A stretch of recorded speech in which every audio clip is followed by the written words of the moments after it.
Do you ever freeze up during small talk? Like, do you feel like your English speaking skills are holding you back and people aren't seeing the real you? Oh, yeah.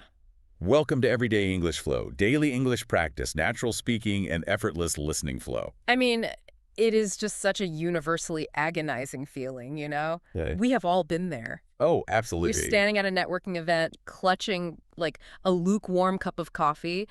The silence stretches out, your palms start sweating, and suddenly it's as if your brain completely uninstalls the English language. It's the absolute worst. You forget every vocabulary word you have ever studied. Yeah, and that visceral panic is exactly what we are tackling today in this deep dive. We are looking at how to master small talk and, keep any conversation going in English. We are Exactly. specifically focusing on achieving that C1 level natural speaking rhythm. Today, it is believed there are 7 crucial strategies to master, and we have one special bonus strategy at the very end, so stick around. I am so thrilled we are digging into this topic today because, well, let's be totally honest with each other. Making small talk in an English-speaking country can be incredibly intimidating. Oh, for sure. And for those of you focusing on expanding that advanced vocabulary, intimidating is a fantastic C1 word to lock in early on. It really is a good one. Yeah, it basically means making you feel frightened or nervous, usually because you feel a lack of confidence in a specific situation. To give you a clear example sentence, even native speakers find small talk intimidating when they don't know the person. I love that example, and it's such an important point to highlight right out of the gate, because we as learners often put native speakers on this pedestal. Oh, totally, all the time. We assume they have this magical built-in ability to just never feel awkward. But the truth is, they get just as intimidated when they're standing across from a stranger with absolutely no idea where the conversation is going. Right, it's human nature. Exactly. So the big question is, how do we bypass that initial panic?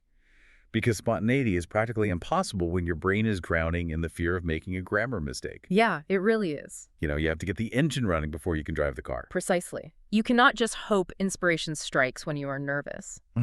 And that is why the very first strategy we are looking at is all about preparation. Okay, preparation. So what does that look like? Specifically, making a mental list of your passions. We are talking about your favorite things to discuss your hobbies, your current projects, maybe ideas you are reading about. Right. Actually, an expert named Emma notes that if you are deeply passionate about, say, drawing and hiking, for instance, you can easily talk for hours about the beautiful hiking trails you have recently visited. Oh, I see. So it's about shifting the cognitive load. Exactly. Instead of using 100% of your brain power to translate English words in real time, Yeah. you lean on a topic you already know inside and out. You hit the nail on the head. When you speak about a subject that genuinely excites you, your fluency naturally improves. The enthusiasm literally overrides your anxiety. Wow. Yeah, that makes sense. The words come faster because the ideas are, well, they're already fully formed in your mind. Okay, I love the strategy of having a mental list ready to go. Yeah. But what if your passion is, well, a bit strange? What do you mean? Like, what if you have a really weird or obscure interest? Mm-hmm. What if you were obsessed with restoring 1980s espresso machines? Okay, that is actually a brilliant scenario. And by the way, obscure is another excellent vocabulary word for our listeners to pick up. Oh, true. Let's break that down. Obscure means something that is not well known or is perhaps difficult to understand because it is so niche. For instance, his obscure interest in antique clocks fascinated everyone at the dinner party. Great example. And to address your worry, an obscure interest is actually a conversational secret weapon. Wait, really? I mean, I would assume people just wouldn't care. It is the exact opposite. It actually pulls people in because it breaks the monotony of normal small talk. Ah, Everyone talks about the weather or their commute, but if you mention you restore vintage espresso machines, it leads to genuine engagement. that's a really good point. Either the other person learns something completely new and fascinating, or on the rare chance, you discover they share that exact same obscure interest. That makes total sense. Yeah. So homework step 1, prepare your mental list, even the highly obscure stuff. Absolutely. Read it over a few times so the vocabulary is fresh in your mind.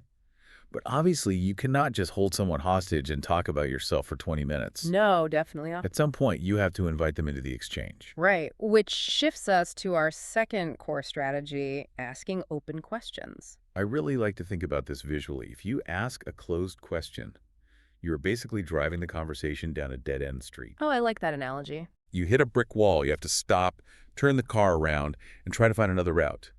But an open question, that is a multi-lane highway. The conversation can just keep cruising indefinitely. That is a perfect analogy. An open question removes the wall, you know? It gives the other person a chance to answer broadly and take the story in whatever direction they want. Right. Now, at a C1 level, our listeners already know what these are grammatically. They are the questions that start with the WH words who, what, where, when, why, which, and annoyingly, not a W how. Right. We all know the grammar. But the problem is execution. Exactly. When we are panicked in an intimidating situation, our brains default to the easiest, shortest path. We default to closed questions because they just feel safer. Yeah, we ask, is this the line or is this the cue? The person replies, yep, and boom, dead end street. The silence returns. Exactly. So how do we rebuild that into a highway under pressure? We swap it for how. So instead of, is this the line, we ask, how long have you been waiting? Suddenly, you have handed them a microphone. They might say, oh, I've been here for 10 minutes, but it seems like they're finally opening another register. Right, you've given them an opening. You've given them the space to give you a full thought. Or, think about the classic office kitchen encounter. Instead of asking, are you from here, which gets a dead end yes or no, ask, where are you from originally? Oh, that's much better. Or instead of, do you like your new job, ask, what do you like most about the new project you're on? It is such a tiny mechanical shift, but the psychological impact is huge. You're putting the focus entirely on their experience. Exactly. And actually, I have a quick phrasal verb focus for our listeners right here. Hold back. Oh, good one. The hold back means to prevent progress or development. So I want to challenge you. Don't let your fear of perfect grammar hold back your conversation skills. I love that. Getting the open question out there, even if the syntax is a little messy, is vastly more important than being flawless. Absolutely. It's connection over perfection, always. Okay, so let's check our progress. We have our passions prepared to bypass our own panic, and we have opened up the highway by asking open questions. Right. The conversation has successfully launched. But if I just keep firing how and why questions at them, they're going to feel like they're being interrogated by a detective. Yeah, that gets uncomfortable fast. So how do we keep the momentum going smoothly? Nobody wants to feel like they are in a job interview at a cocktail party. That is where strategy number 3 comes in, to soften the interaction question tags. Question tags. These are a brilliant, very natural-sounding technique that native speakers use constantly. A question tag is just a tiny 2- or 3-word phrase tacked onto the very end of a statement. I hear these all the time, but they can be a bit tricky to formulate on the fly. Why do we actually use them? Well, psychologically, you use a question tag to create a very low-pressure micro-obligation for the other person to respond. A micro-obligation. I like that. Yeah, it gently pulls them into agreement with you. Instead of demanding an answer, you are casually inviting their perspective. It feels much more cooperative, Yeah. like lightly tossing the conversational ball back to them. So how do we build them without sounding like a textbook? The rule is actually quite elegant once you get the rhythm of it. You just use the verb and pronoun from your main statement. Okay. But here's the mechanism. If your main statement is positive, your little tag at the end becomes negative, and vice versa. Oh, right. So imagine a positive statement. It's a beautiful day.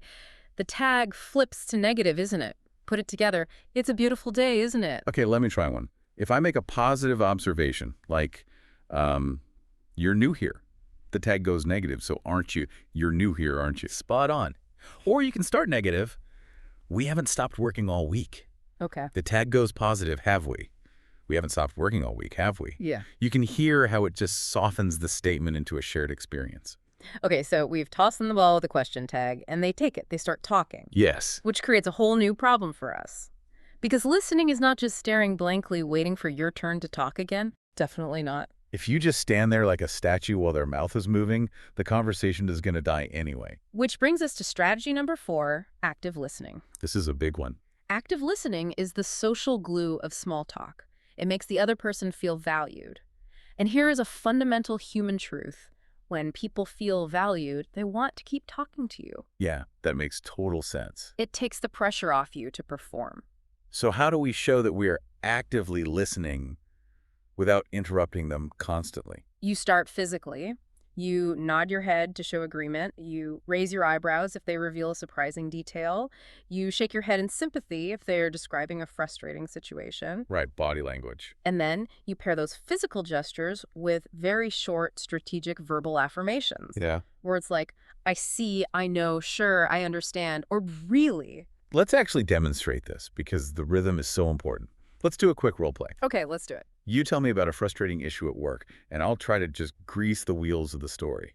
Perfect. So I finally tracked down those replacement parts the client was demanding. Oh, yeah. But I just found out the expedited shipping is going to cost more than the parts themselves. Wait, really? Yeah, it's a total disaster. I don't know what to do. I'm going to have to call the client and explain the delay. See, by just dropping in a sure and a really at the natural pauses, it proves I am right there in the trenches with you. Exactly. And the magic of active listening is that if you let them talk long enough, they might randomly mention one of those topics from your mental list of passions. Oh, the preparation from step one. Yes. And when that happens, you can deploy our next phrasal verb, get stuck in. Oh, I love that one. Get stuck in is a very common British and Australian English idiom. It means to start doing something enthusiastically and with great energy. Right. So for your example sentence, when you hear the other person mention a topic you love, just get stuck in and share your thoughts. Don't hesitate, drop the anxiety, and just dive into the fun of the exchange. I am definitely getting stuck into this topic right now. And hey, if you are enjoying this deep dive, don't forget to like, share, and subscribe to keep improving your daily English flow. Amazing. So we have covered basic active listening. But sometimes just saying sure or really isn't quite enough to show the depth of your engagement, especially if they are sharing something significant. Yeah, you need a bit more. That means we need to look at some advanced C1 level listening tactics. Right, which moves us into strategy number 5, echo questions. I am obsessed with these because they make you sound so incredibly fluent, but I always mess up the delivery. They are fantastic tools. Echo questions are little two-word questions you throw out to ask for confirmation or to show genuine surprise. How do they work? Mechanically, they're similar to question tags. You echo the verb and the pronoun of whatever the person just said. Okay, let me try this. Say I'm your coworker and I'm complaining to you. I am not looking forward to the team building retreat this weekend. Okay, my instinct is to echo the negative verb and pronoun, so I would reply, aren't you? Let's reverse it. You try. What if I come to you and say, honestly, my boss is a complete creep? Is a creep. Ah, close. Yeah. But you don't repeat the noun, you just echo the grammar.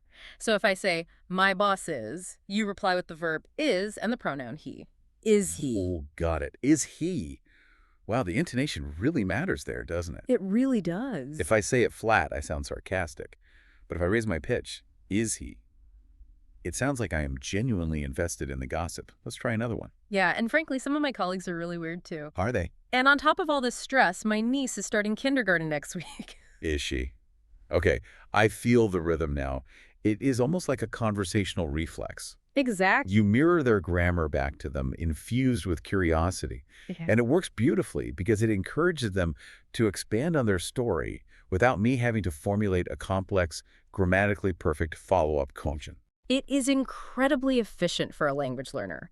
But there is another advanced listening technique that is a bit more robust, and that is strategy number 6, paraphrasing. I like to call paraphrasing the conversational receipt. Oh, I like the sound of that. Yeah, like when you buy something at a store, they give you a receipt to prove the transaction happened. When you paraphrase in a conversation, you are handing the other person verbal proof that you processed exactly what they just said. That's a great way to put it. Plus, it is a sneaky way to check you understood the English correctly without ever having to admit, I don't understand. That is a brilliant way to frame it, because saying I don't understand or asking them to repeat themselves can instantly kill the momentum of small talk. Right, it stops it dead. Paraphrasing is just repeating their core point, or what you think their core point is, in a slightly condensed way. Let's run a scenario. Let's say a coworker drops some major office gossip. They come up and say, so I just got off the phone with Mary in accounting. She quit her job. Instead of asking a new question, I just repeat the key data point as a question. She quit her job. Yeah, apparently her manager is way too controlling, so she gave notice, and she's only got 1 week of work left. And I paraphrase again, only 1 week. Yeah, and then she goes on annual leave for a month. Do you see what is happening there? You are continuously validating the narrative. Yeah, I'm proving I'm listening. You are proving that you are tracking with their story perfectly. And it prevents the internal panic. Because when we don't fully understand something in a second language, we tend to panic. And when we panic, we do our next phrasal verb, blurt out. Yes. To blurt out means to say something suddenly and without thinking, usually because you are nervous, flustered, or overly excited. Like word vomit. Pretty much. For example, because he was nervous about the silence, he blurted out a completely random fact about the weather. Right. Paraphrasing keeps you anchored in their story so you don't panic and just blurt out something awkward to fill the air. Speaking of filling the air, that brings us to strategy number 7. And I'm going to be honest, this might be the most counterintuitive piece of advice we have ever discussed on this show. It's a wild one. Strategy 7 is embrace the power of silence. When a pause happens, well, don't speak at all. Just let them do the talking. Okay, I have to push back hard on this one. Wait, silence? Isn't an awkward silence exactly the monster we have been trying to defeat this entire time? I know.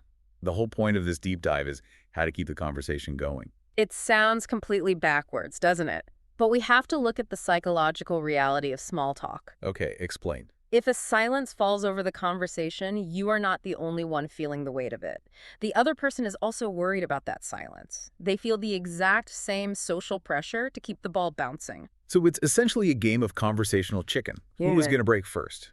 In a way, yes. We often take on 100% of the burden of the interaction, especially when we are insecure about our language skills. That's so true. But if you can manage to just sit back, relax your shoulders, maintain pleasant eye contact, and just breathe, you allow them the space to fill the void.